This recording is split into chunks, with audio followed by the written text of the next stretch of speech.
Masih di Breaking News bersama saya Gede Satria pemirsa, kita lanjutkan kembali bincang-bincang terkait gugatan batas usia Capres-Cawapres dengan Kang Ferry Kurnia Rizkiansyah, dan juga sudah bergabung bersama kami ada pengajar pemilu Fakultas Hukum Universitas Indonesia, Ibu Titi Anggraini. Selamat pagi, Assalamualaikum Bu Titi.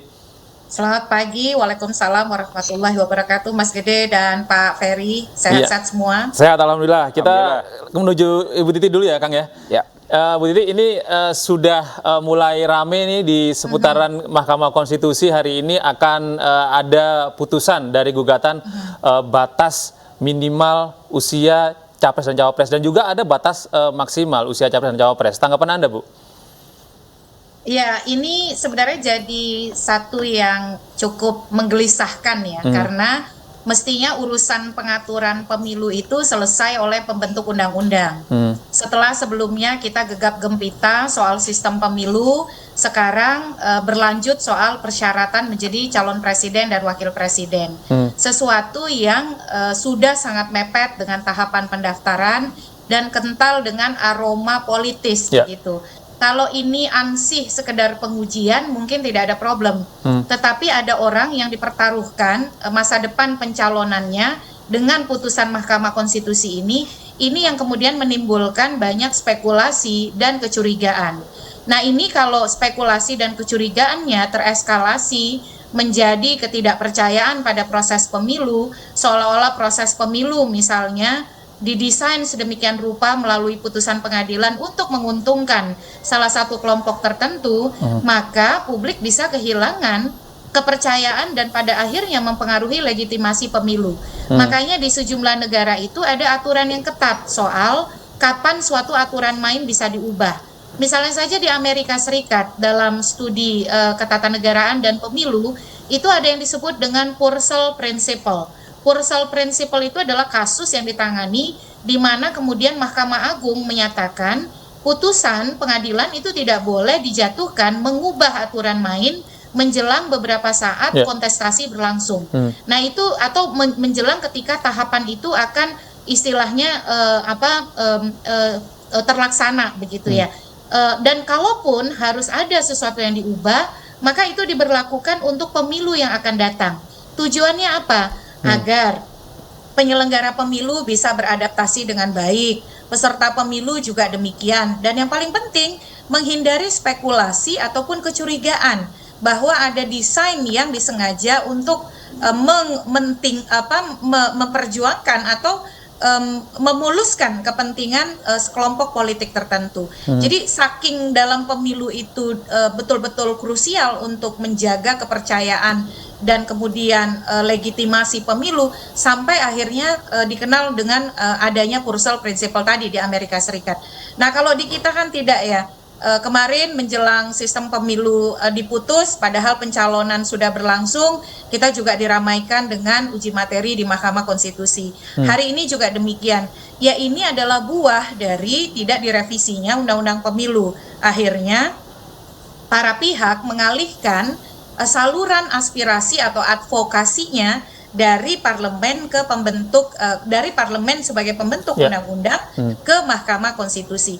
Makanya Mahkamah Konstitusi syarat menjadi hakimnya itu adalah negarawan. Karena kenapa? Dia akan dihadapkan dengan situasi-situasi seperti hari ini. Hakim dan peradilan ditarik masuk untuk memutuskan persoalan-persoalan politik. Hal itu dikenal dengan istilah yudisialisasi politik. Nah, supaya dia tidak tergelincir, supaya dia tidak malah menjadi politisasi yudisial, dia haruslah seorang negarawan, orang yang mampu menahan diri. Jadi melakukan judicial restraint, sikap menahan diri dari peradilan, dan itu ditopang oleh kemampuan hakim-hakimnya untuk menunjukkan integritas sebagai negarawan itu supaya dia tidak tergelincir pada godaan-godaan politisasi yudisial. Nah, hari ini salah satu yang akan dinilai oleh publik. Mahkamah Konstitusi berwenang memutuskan uji materi ini. Tapi isi putusannya apakah akan dilihat oleh publik sebagai sesuatu yang logis, rasional, bisa dipahami, itu bergantung kepada ratio decidendi atau alasan hukum, argumentasi hukum, pertimbangan hukum yang akan disajikan oleh para hakim di dalam putusan yang mereka buat gitu. Jadi apa yang disampaikan oleh Pak Ferry tadi, saya kira saya sepakat kalau kita melihat tradisi atau langgam atau putusan-putusan MK terdahulu, kalau soal batas umur ini saya yakin batas umur ini pasti ditolak nih Pak Ferry. Apakah misalnya 35, 30, 25, 21, karena mahkamah agak sulit mencari pembenarannya untuk menentukan angka. Apalagi ada putusan nomor 15 tahun 2007 dan 58 2019 di mana tegas dinyatakan umur untuk elected officials atau jabatan yang dipilih itu adalah legal policy atau kebijakan hukum dari pembentuk undang-undang. Dan saya kira sampai hari ini tidak ada kebaruan kondisi hukum yang bisa mengubah pendirian MK. Tapi yang saya agak duga mahkamah akan akan mengalami pergulatan dalam memutus itu adalah soal syarat pengecualian pernah menjadi kepala daerah. Nah, karena memang disitulah ruang itu untuk terbuka untuk diskursus. Karena belum ada uji materi sebelumnya yang meminta pengecualian untuk itu. Jadi ada ruang untuk membangun rasio decidendi baru begitu, atau kemudian membangun pertimbangan hukum baru di mana posisi Mahkamah Konstitusi soal persyaratan pernah menjadi kepala daerah ini. Karena kenapa? Karena presiden dan kepala daerah, gubernur, bupati, wali kota itu kan sebenarnya dari rumpun yang sama, rumpun eksekutif. Lalu karakternya juga sama-sama dipilih langsung oleh rakyat. Nah, kalau soal usia saya kira mahkamah tetap akan berpegangan pada usia minimal 40 tahun. Tapi apakah dari 40 tahun itu akan ada ruang afirmasi misalnya kecuali dia menjadi conditionally konstitusional atau konstitusional bersyarat. Nah, itu menjadi konstitusional asal usia 40 ini dikecualikan bagi mereka yang pernah menjadi kepala daerah. Nah, hanya saja kalau pengecualian mestinya ada kedekatan dari posisi yang dikecualikan itu untuk menjadi capres cawapres. Sekarang kalau kita elaborasi, apa iya pengecualian itu hanya untuk baik gubernur, bupati, wali kota disetarakan?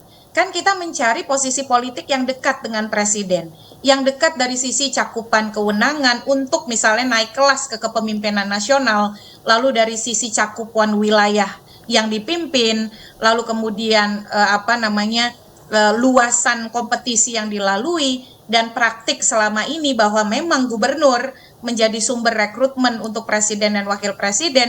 Saya bisa memahami kalau ada kemungkinan peluang argumentasi membangun pengecualian bagi yang pernah menjadi gubernur. Karena setidaknya dia teruji pada lingkup kepemimpinan provinsi melalui kontestasi di lingkup provinsi dengan kewenangan sebagai gubernur yang mengkoordinir dan mensupervisi lah, bisa dikatakan begitu ya, bupati wali kota.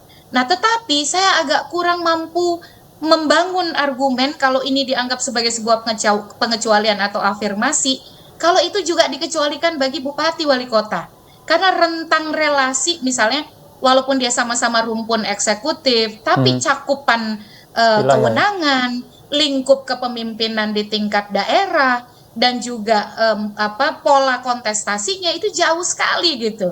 Nah, bagi saya sih semestinya tidak disetarakan antara gubernur, bupati, dan wali kota. Sehingga saya agak bisa menerima dari sisi argumentasi kalau kemudian misalnya persyaratan usia 40 tahun itu dikecualikan bagi yang pernah berpengalaman sebagai gubernur. Nah, karena usia menjadi gubernur itu kan 30 tahun ya. Tetapi saya agak tidak bisa menangkap relevansi pengecualian atau afirmasi itu kalau pengecualiannya juga termasuk pada mereka yang pernah menjadi bupati atau wali kota, karena memang karakternya itu melompat jadinya gitu ya kalau kita ingin memberikan pengecualian. Kira-kira begitu Mas Gede. Ya, kalau kita melihat dari keterangan Bu Titi tadi ada dua hal nih yang kita soroti ya, antara batasnya usia yang 35 tahun dan juga pernah menjabat sebagai pimpinan daerah begitu ya. Nah, Ibu Titi tadi meng-underline bahwa sebenarnya ini ada loncatan kalau ketika menjadi kepala daerah di tataran wali kota lah misalnya, seharusnya ini di tataran provinsi begitu. Tanggapan Anda seperti apa, Kang Ferry? Iya, seperti di awal saya sampaikan bahwa memang ini sudah masuk pada kelihatannya kan sudah masuk pada ranah politik gitu kan. Jadi ada upaya-upaya yang memang muncul bahwa harusnya ini menjadi bagian yang sudah selesai di ketentuan undang-undang yang ada atau aktivitas yang memang dilakukan oleh aturan main pemilu yang ada, tapi ini tentunya karena memang kondisi yang memang perlu pembuktian lebih lanjut, dan yang pasti adalah bahwa terjadi kondisi gonjang-ganjing politik seperti sekarang ya, jadi akhirnya kan banyak ini ya informasi-informasi yang melebar. Saya sampaikan bahwa tadi ya bisa jadi seperti yang saya sampaikan di awal bahwa ketentuan terkait dengan soal batas usia itu harusnya sudah selesai di ranah undang-undang. Jadi nampaknya Mahkamah akan memutuskan bahwa ya memang itu menjadi bagian dari semacam Mahkamah menjadi bagian dari negatif legislator seperti itu. Dia kan hanya membatalkan saja, tapi dalam konteks aturannya yang menjadi penting kan ada di undang-undang. Nah, oleh karena itu menjadi bagian dari open legal policy seperti itu. Nah, yang kedua, yang menarik ini memang dari apa yang disampaikan oleh Mbak Titi tadi adalah terkait dengan soal kepala daerah. Jadi konstitusional bersyarat lah seperti itu. Ya, saya melihat bahwa sebenarnya kan kalau toh memang ini harus dimasukkan di dalam diktum pertimbangan yang memang menjadi hal yang sangat penting, tentunya juga harus melihat secara menyeluruh apa yang memang menjadi faktor-faktor yang ada, baik itu terkait dengan soal tidak hanya ansi soal kepala daerah saja, tapi bagaimana mekanisme yang dijalankannya, terus ketentuan-ketentuan yang memang ada di aturan kepala daerah itu sendiri, bagaimana sisi fungsionalnya yang dilakukan, dan banyak aspek yang memang dicoba kita elaborasi lebih lanjut, termasuk soal praktek-praktek memang dilakukan. Jadi saya ingin melihat nantinya apa yang memang menjadi pertimbangan Mahkamah terkait dengan soal ini. Apakah nanti cermatan atau semacam bukan cermatan ya, isu yang memang muncul ini akan menjadi hal yang tentunya menjadi bagian penting yang dibahas di dalam putusan Mahkamah Konstitusi hari ini, ataukah memang Mahkamah sudah saja selesai pada putusan terkait dengan soal batas usia. Nah, ini yang memang menjadi poin penting di situ.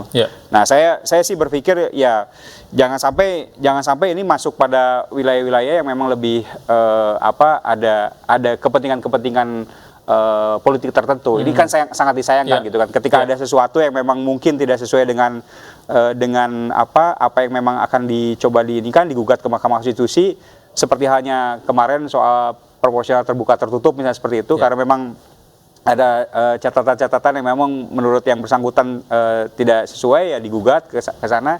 Ini yang memang menjadi poin penting. Tapi saya setuju ya statement Bu Titi tadi bahwa sebenarnya muaranya ini muara kita tidak merevisi undang-undang pemilu.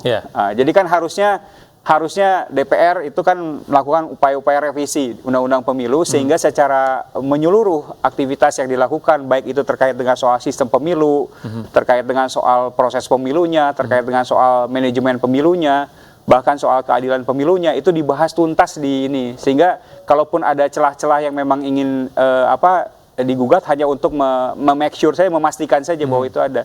Kalau sekarang enggak kan, karena banyak bolong-bolongnya yang ada seperti itu. Itu yang memang. Nah, Kang, kalau kita tidak bisa tidak naif ya, Kang ya, bahwa ini sebagian orang menganggap ini adalah sebuah cara untuk mendorong salah satu pihak, kita bisa sebut saja Gibran begitu ya, untuk melenggangkan menjadi calon wakil presiden, sehingga ada tuntutan ini, gugatan ini yang waktunya cukup dekat dengan pelaksanaan pemilu. Tanggapan Anda?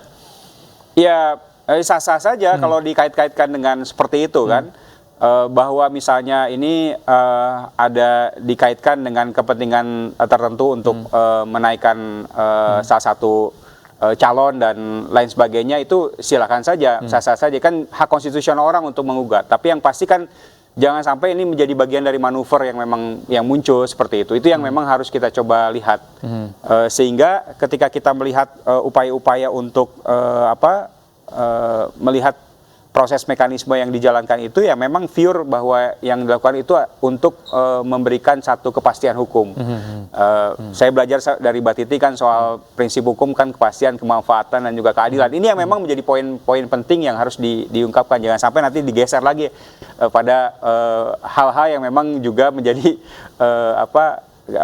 konteks yang di luar ketentuan yang memang ada di sana seperti itu. Kita kembali ke Ibu Titi. Bu Titi, ini kalau menanggapi pertanyaan ini seperti apa? Kalau misalnya memang ada upaya-upaya yang dilakukan oleh penggugat kepada MK ini adalah untuk memuluskan jalan dari Gibran begitu untuk menjadi calon wakil presiden. Ya, maka sebenarnya arena kontestasi dan terutama pencalonan ini kan sudah berjalan bahkan sejak partai politik ditetapkan menjadi peserta pemilu, sejak 14 Desember 2022. Karena hanya satu partai politik yang bisa mengusung pasangan calon presiden dan wakil presiden sendiri tanpa berkoalisi dengan partai-partai lain. Jadi proses untuk membangun komunikasi, lalu kemudian menemukan titik kesepahaman itu kan sudah berlangsung. Nah, sekarang ini munculnya di ujung nih. Ya. Beberapa hari menjelang pendaftaran calon, 19 Oktober, hari ini 16. Meskipun KPU mengatakan bisa langsung melaksanakan tanpa konsultasi ke DPR, yang notabene itu pernyataan yang inkonsisten apabila dikaitkan dengan pelaksanaan putusan Mahkamah Agung soal keterwakilan perempuan, tetapi spekulasi dan anasir-anasir bahwa ini memang diperuntukkan untuk mengakomodir orang yang tidak memenuhi syarat dalam proses upaya menemukan titik temu pencalonan itu kan menimbulkan kecurigaan dan kemudian bisa berlarut-larut menjadi kecurigaan berikutnya terhadap Mahkamah Konstitusi. Karena kenapa? Mahkamah Konstitusi ini perannya tidak hanya di pengujian undang-undang. Nanti dia akan menyelesaikan perselisihan hasil pemilu baik presiden, legislatif, dan pilkada.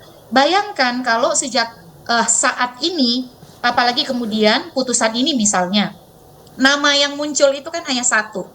Tidak ada nama yang di bawah usia 40 tahun lainnya selain Gibran. Nah, dari kemudian ketika Gibran misalnya gayung bersambut menjadi calon wakil presiden, lalu kemudian juga mengikuti kompetisi, menjadi bagian dari perselisihan hasil pemilu di Mahkamah Konstitusi, ini akan terus dihubung-hubungkan.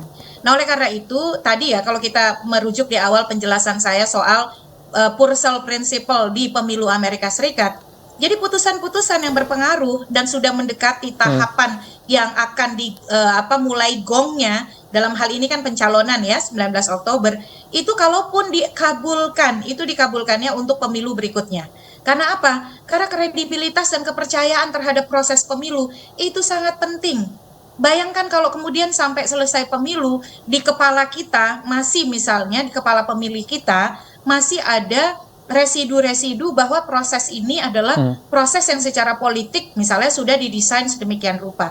Justru ini bagian kalau diberlakukan untuk 2029, menurut saya, satu itu akan meneguhkan bahwa memang putusan ini tidak terkena anasir-anasir kepentingan politik praktis. Yang kedua, proses pemilu akan berjalan misalnya sesuai aturan main yang memang ajak begitu ya, atau lebih memberi kepastian dan tidak bermain di ujung, dan ini menjadi presiden yang baik bagi pemilu ke depan. Dan yang terakhir saya kira ini juga menjaga marwah kita semua, menjaga marwah Mahkamah Konstitusi, menjaga marwah nama yang selalu dikait-kaitkan begitu ya. Apalagi yang cukup mengganggu bagi saya adalah putusan Mahkamah Konstitusinya belum ada, tapi deklarasinya sudah di mana-mana. Nah, itu kan menambah spekulasi dan kontroversi kembali gitu, bahwa memang seolah-olah putusan ini sudah bocor, sudah pasti. Betul, Bu Titi.